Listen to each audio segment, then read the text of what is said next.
VikesNow, I am Dustin Baker, and I'm back after a week off. I had a wonderful trip to San Francisco. The game that I went to, this team lost, but they won the series 2 nights later, so it was a wash, a glorious one. And this same team starts the Western Conference Finals tonight, but this is an NFL show, so we're talking about the Vikings. And while I was gone, absent, there was a Za'Darius Smith trade that I thought would wait until June 1st, when it would have been a tiny bit more financially responsible by like $1 million to offload Smith elsewhere. But no, he was dealt last Friday night to the Cleveland Browns.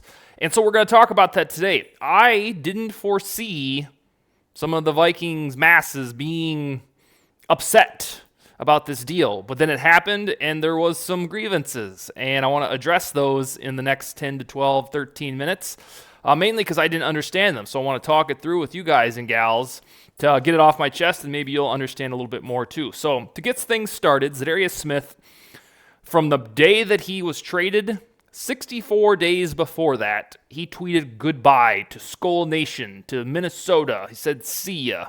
I'm out of here." And I don't know if that was because he wanted a new contract with more guaranteed money, if he got wind they were going to pursue Marcus Davenport. I'm not sure. But when a player says goodbye on social media, that means he's not going to play for that team anymore.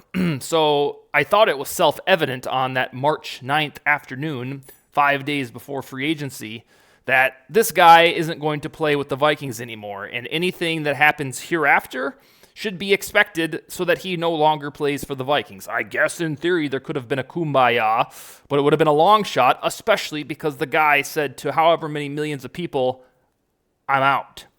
Sayonara. Not playing for this Minnesota team anymore." It was a one-year wonder for Za'Darius, and some would argue a 10-week wonder for Za'Darius Smith. So I ask you, if you're watching this trying to, if you're thinking, well, they shouldn't have traded him, or if they did, they were going to get a lot more for him than I wanted. What did you think was going to happen when Za'Darius Smith said goodbye to everybody? You thought he was not serious? That would be the implication.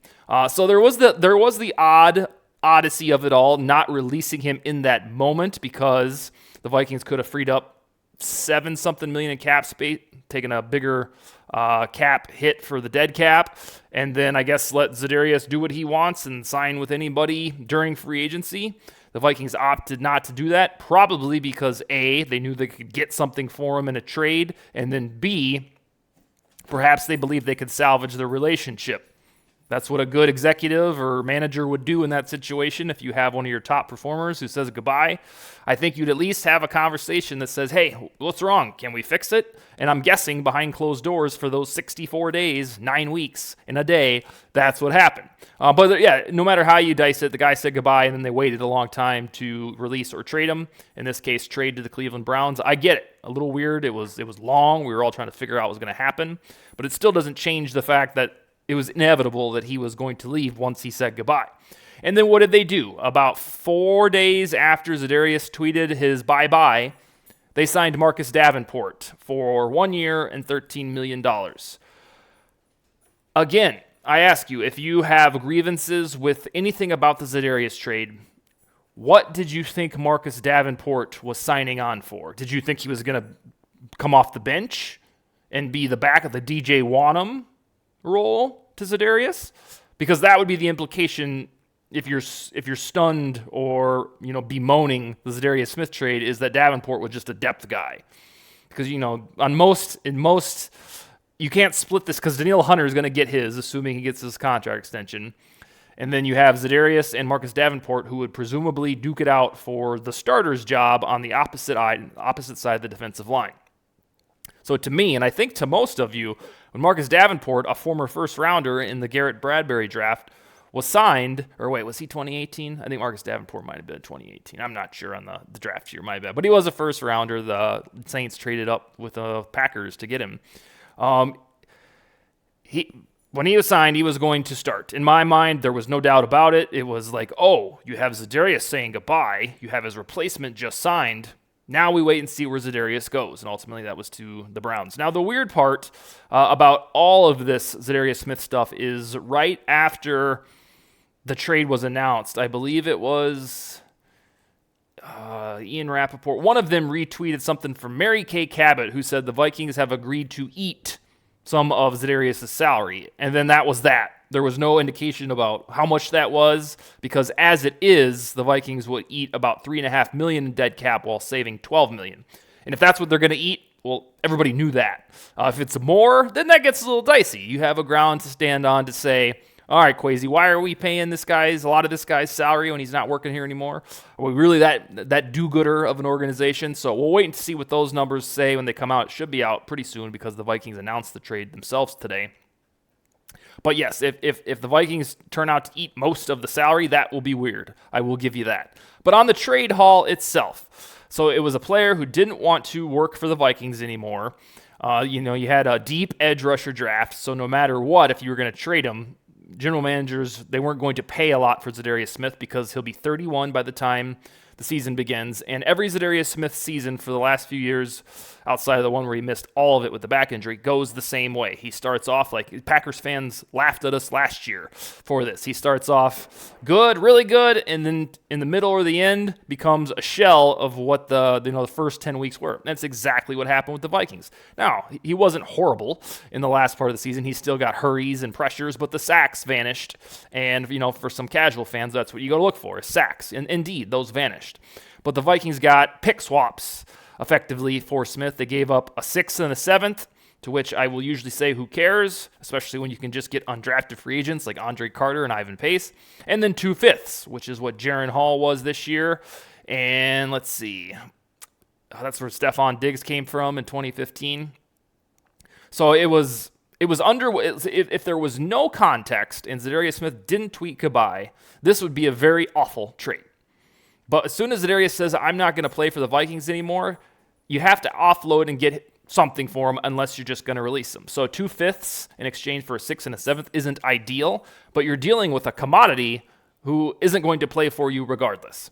And ultimately, I understand the sentiment. If you don't follow Vikings football very closely, or you haven't understood the Za'Darius sweepstakes for the last 9 weeks and coming up on 10 now, it looks like you got nothing for a Pro Bowler. You got 2 5ths, a couple pick swaps for a Pro Bowler. And if that's all you care to examine, you don't want to look at any context, good for you.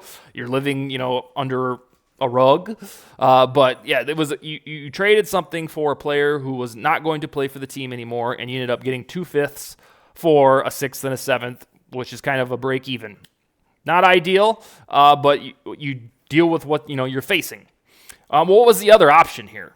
That's what I think the mentality is that the Vikings should have played hardball with Smith and told him, you're not going to play this year.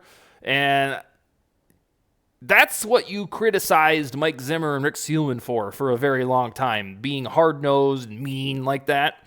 And so when the Vikings promised, or Kwesi Adofo-Mensah promised to build a positive and collaborative culture, it probably involves making moves like this so that you don't turn into a hard ass that's just going to make a guy do nothing. And I think this was just a compromise that, this guy doesn't want to be here, so we're going to get something for him. I don't quite understand. The Vikings didn't have a whole lot to lose by releasing or trading Za'Darius financially. If the dead cap would have been reversed, like the Vikings are going to eat $12 million in dead cap after Za'Darius said goodbye, then you could have thought about playing hardball. But in terms of what they stood to lose by Smith sitting out, I guess, or getting traded was very minimal. So in my opinion the Vikings had the financial leverage. And in the end, this is probably the most important point of the show, is it was revealed by ESPN's Jeremy Fowler right after the trade that there were multiple teams inquiring, wanting to trade for Za'Darius. And I think it was the Browns and 2 other teams, although he didn't name the 2 other teams. So if you believe that the trade was a raw deal, or you were underwhelmed by the trade, you would have to believe that Kwesi Adofo-Mensah saw the offers from those 2 other suitors and said, I'm going to sabotage myself and take the smaller deal. And do you really think that he would do that? In all likelihood, getting the 2 5th-rounders was probably the best thing going for the Vikings. Because if it wasn't, why not accept the deal from one of the other 2 teams that were willing to trade for Smith? So I just don't see where Kwesi would say, I don't care about the implication for my football team, so I'm just going to trade him to the lowest bidder. It doesn't make sense.